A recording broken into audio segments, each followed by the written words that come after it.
नमस्कार विद्यार्थी मित्रांनो आणि पालकांनो, इग्नाइट पाठशाला या आपल्या YouTube चॅनलवर तुम्हा सर्वांचे स्वागत आहे। डॉक्टर होमी भाभा बाल वैज्ञानिक स्पर्धा याच्याविषयी आपण संपूर्ण माहिती आपण जाणून घेणार आहोत आणि याची एक व्हिडिओ सिरीज आता आपण सुरू करत आहोत इग्नाइट पाठशाला या आपल्या प्लॅटफॉर्मवर, म्हणून तुम्ही याला आजच सबस्क्राइब करून द्या। खूप सारे पालक आणि विद्यार्थी हे नाव ऐकतात, परंतु हे नेमकं काय आहे, याचा काय फायदा होतो, ही परीक्षा नेमकी कधी देता येते, कोणासाठी असते, कोणत्या इयत्तेसाठी असते आणि ही दिल्याने माझ्या मुलाला, माझ्या पाल्याला काय फायदा होईल किंवा मला काय फायदा होईल, याच्या संबंधीची संपूर्ण माहिती आपण येणाऱ्या कालावधीत पाहणार आहोत। आज आपण याच्या महत्त्वाचे पैलू पाहणार आहोत की ही परीक्षा नेमकी काय असते, कोण देऊ शकतं, काय फायदा होतो आणि अभ्यासक्रम काय असतो, तर याचं एक ओव्हरऑल स्ट्रक्चर पाहणार आहोत। तर याच्यासाठी व्हिडिओ तुम्ही शेवटपर्यंत बघितलं पाहिजे। आणि नवोदय परीक्षेविषयीची आपले बॅच जे आहेत, तर ऑनलाईन बॅच आपण ही लॉन्च केलेली, जी लाईव्ह प्लस रेकॉर्डेड अशा दोन्ही स्वरूपात तुम्हाला बघायला मिळेल। लाईव्ह स्वरूपातले सकाळी संध्याकाळी बॅचेस अवेलेबल आहेत। याच्यासाठी तुम्ही आपलं इग्नाइट अकॅडमीचं ऍप्लिकेशन हे नक्की डाउनलोड करा आणि तिथून तुम्ही या बॅचला एनरोल होऊ शकतात। आणि सध्या या बॅचची फीज वगैरे तुम्हाला सर्व माहिती ऍप्लिकेशनवर बघायला मिळेल किंवा या आमच्या प्रतिनिधींचा नंबर आहे, त्यांना देखील तुम्ही कॉल करू शकता।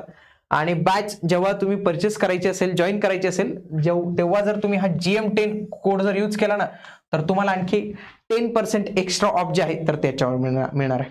म्हणून तुम्हाला वाटलं की हे जवाहरवर आणखी मला 10% एक्स्ट्रा ऑफ पाहिजे, तर हा GM10 कोड नेहमी लक्षात ठेवा। बघूया, बघा, डॉक्टर होमी भाभा बाल वैज्ञानिक संस्था, आपण फक्त होमी भाभा एक्झाम म्हणूया। होमी भाभा एक्झाम जे आहे, तरी मुंबई सायन्स टीचर असोसिएशन नावाची एक संस्था आहे, MSTA यांच्या मार्फत 1981 पासून ही आयोजित करण्यात येते। ही परीक्षा कोणत्या इयत्तेचे उमेदवार देऊ शकतात, एक आहे 6वी आणि एक आहे 9वी, हे दोन्ही विद्यार्थी देऊ शकतात। इयत्ता 6वी मध्ये एकदा देता येते, इयत्ता 9वी मध्ये एकदा आपल्याला देता येते।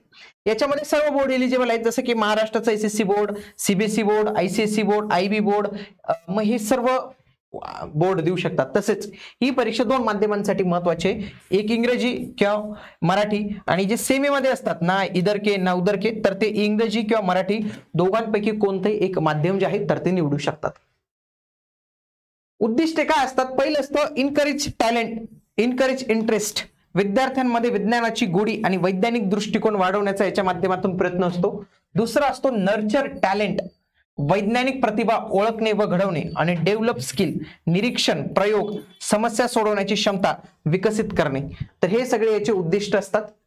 याच्यासाठी पात्रता काय लागते आणि माध्यम काय असतं, बघा, याच्यासाठी फॉर्म जे आहे तर तो फक्त 6वीचा विद्यार्थी आणि 9वीचा विद्यार्थीच भरू शकतात। 6वी आणि 9वी ही दोन वेळा ही परीक्षा होते। इंग्रजी किंवा मराठी मीडियम मधून ही परीक्षा देता येते। जे सेमी मध्ये असेल ते आयदर इंग्लिश किंवा मराठी दोघांपैकी कोणतेही एक माध्यम निवडू शकतात, दोन्ही माध्यम निवडता येत नाही। याच्यासाठी SSC महाराष्ट्राचं, CBSE, ICSE, IB आणि इतर मान्यताप्राप्त बोर्डातील उमेदवार किंवा विद्यार्थी देऊ शकतात। महाराष्ट्रातील विविध जिल्हे याच्यासाठी एलिजिबल आहेत आणि बाकीचे राज्यातले पण देऊ शकतात। या स्पर्धेची रचना कशा पद्धतीने असते, ही स्पर्धा ही 4 स्टेजेस मध्ये होत असते एकूण। बघा, पहिली जी स्टेज असते त्याच्यामध्ये रिटन टेस्ट असते, ज्याला आपण म्हणतो लेखी परीक्षा होत असते, आणि याच्यासाठी खऱ्या अर्थाने फॉर्म भरावा लागतो। थिअरी आणि MCQ राऊंड असतो। दुसरा असतो प्रॅक्टिकल टेस्ट असतो। तिसऱ्यामध्ये असतं ऍक्शन रिसर्च प्रोजेक्ट आणि चौथ्यामध्ये असतो interview, general and project viva. तर हे एकूण या 4 स्टेजेस मध्ये ही होमी भाभा एक्झाम जी आहे तर ती होत असते। पहिली जर स्टेप पाहिली ती आहे रिटन टेस्टची थिअरी आणि MCQ बेस। बघा, याच्यात 100 मल्टिपल चॉईस क्वेश्चन्स असतात विज्ञानावर आणि जनरल सायन्स नॉलेजवर। याची वेळ असते 90 मिनिटं आणि याच्यातले जे 7.5% टॉपर असतात, जे काही सगळ्यात जास्त गुण घेतात, तर त्यांना दुसरा राऊंड काय आहे, प्रॅक्टिकल टेस्टचा याला बोलवलं जातं। मग याच्यामध्ये 6वीचा जर विद्यार्थी असेल तर त्याला 10 एक्सपेरिमेंट जनरल सायन्स वरचे असतात आणि 9वीचा असेल तर experiment in physics, chemistry, biology यांच्यावर असतात। टॉप 10% याच्यातले पुढचा तिसरा जो राऊंड आहे त्याच्यासाठी कन्सिडर केलं जातं। मग तिसरा राऊंड असतो ऍक्शन रिसर्च प्रोजेक्ट। याच्यामध्ये ओरिजिनल सायंटिफिक प्रोजेक्ट आणि रिपोर्ट जे आहे तर ती सबमिट करावे लागते आणि ही सबमिट केलेली एक्सपर्ट्स कडनं इव्हॅल्युएट जे आहे तर ती करण्यात येते। आता या स्टेजेस विषयी आपण डिटेलमध्ये माहिती घेणारच आहोत येणाऱ्या व्हिडिओमध्ये। आज आपण एक ओव्हरव्ह्यू यांचा जाणून घेत आहोत। शेवटची स्टेज इंटरव्ह्यू असते, त्याच्यामध्ये जनरल आणि प्रोजेक्ट वाइवा असते। Oral defence and general science aptitude assessment हे जे आहे तर ते असतं. Final selection based on cumulative performance of all round, म्हणजे हे जे 4 राऊंड असतात तर हे 4 राऊंडचे गुण एकत्र करून तुमचे फायनल जे मेरिट लागतं तर ते त्यानुसार लागत असतं. सिलेबस जर ओव्हरव्ह्यू पाहिला लेखी परीक्षेचा बघा 6वीचा जर असेल तर त्याला सायन्स टेक्स्टबुक 4थी 5वी 6वी यांची लागत असतात. मग याच्यामध्ये सगळे बोर्ड असतात आणि जनरल सायन्सचं जी की विचारलं जातं 100% गुणांसाठी. 9वी साठी काय असतं माहितीये का, 7वी 8वी 9वी. मग याच्यामध्ये असं ठरलेलं असतं की 4थीतनं इतक्या पर्सेंट येईल, 5वीचं इतका पर्सेंट येईल, 6वीचं इतका पर्सेंटेज येईल, ते आपण पाहणार आहोत येणाऱ्या कालावधीत. मार्किंग स्कीम कशी असते बघा, रिटन टेस्ट 100 प्रश्न 100 गुण 90 मिनिटं असतात. प्रॅक्टिकल टेस्ट हे 30, फिजिक्स 30, 10 केमिस्ट्री 10 बायो, 30 ते 40 मिनिटं भेटतात. इंटरव्ह्यू अँड प्रोजेक्टसाठी 30 मिनिट इंटरव्ह्यू 30 प्रोजेक्ट. तर हे अशा पद्धतीने हे जे आहे तर ते अलॉट केले जातात. आता याचं नवीन जे शेड्यूल आहे तर ते आलेलं आहे 2025. याच्यामध्ये जर आपण पाहिलं की रजिस्ट्रेशन स्कूलसाठी म्हणजे शाळांसाठी 1 जुलै ते 31 जुलै 2025 पर्यंत चालू आहे.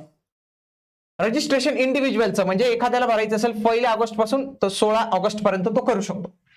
रिटन टेस्ट एमसीक्यू राऊंड हा 8 नोव्हेंबर पर्यंत होणार आहे. काही ठिकाणी ही तारीख आपल्याला 18 ऑगस्ट पर्यंत पण दिसते. त्याच्यामध्ये लेट फी वगैरे असे पण काही क्रायटेरिया आहेत. ओके, पुढे प्रॅक्टिकल टेस्ट जे आपण पाहिली तर ती 4 जानेवारी 2026, 18 जानेवारी 2026. Action research and project submission हे 8 मार्च 2026 रोजी होणार आहे. इंटरव्ह्यू अँड वायवा 15 मार्च 2026 रोजी. आणि प्राइज डिस्ट्रीब्युशन हे एप्रिल 2026 मध्ये होणार आहे. मेन म्हणजे काय की 8 नोव्हेंबरला ही एक्झाम होणार आहे. त्याच्यानुसार आपल्याला तयारी जी आहे तर ती करावी लागणार आहे. याच्यामध्ये मेडल्स मिळतात, gold medal, silver medal, bronze medal जे तो आयुष्यभर मिळवू शकतो. त्याच्यानंतर स्कॉलरशिप्स अँड सर्टिफिकेशन्स असतात. रिकॉग्निशन असतं at a state and regional level. आणि याच्यामुळे तुमचं एक फाउंडेशन सायन्स संदर्भातलं जे आहे तर ते तयार होत असतं. तर अशा पद्धतीने या डॉक्टर होमी बाबा परीक्षांविषयी संपूर्ण माहिती आपण जाणून घेतली. येणाऱ्या व्हिडिओजमध्ये आपण याचे जे 4 स्टेजेस असतात तर ते कशा पद्धतीने असतात, किती मार्क्सला असतात, काय असतात, सिलेबस काय असतं, पुस्तकं कोणती वाचली पाहिजे, त्याच्यानंतर नेमका काय लाभ मिळतो, काय भेटतं, गोल्ड वाल्याला काय भेटतं, सिल्वर वाल्याला काय भेटतं, तर एकदम डिटेल येणाऱ्या व्हिडिओजमध्ये जे आहेत तर ते आपण पाहणार आहोत. म्हणून तुम्ही आपल्या इग्नाइट अकॅडमी या इग्नाइट पाठशाला या उपक्रमाला तुम्ही नक्की सबस्क्राईब करा. आणि आपली जी जवाहर नवोदय विद्यालयाची बॅच आहे तर ती आपल्या इग्नाइट अकॅडमी या ऍप्लिकेशनवर उपलब्ध आहे. तिथून तुम्ही नक्की जॉईन करू शकतात. जॉईन करण्यासाठी जर तुम्ही GM10 कोड यूज केला तर तुम्हाला 10% ऑफ देखील इथं मिळणार आहे. हे लाईव्ह स्वरूपाची बॅच असणार आहे. सकाळी आणि संध्याकाळी या बॅचेस उपलब्ध आहेत. त्याच्यामध्ये डाऊट क्लिअरिंग सेशन असणार आहे, टेस्ट असणार आहेत. या सगळ्या गोष्टींसाठी एक ऑनलाईन एक कॉम्प्रिहेन्सिव्ह बॅच असणार आहे. ती तुम्ही नक्की जॉईन केली पाहिजे. भेटूया आता आपण पुढील व्हिडिओमध्ये. तोपर्यंत जय हिंद.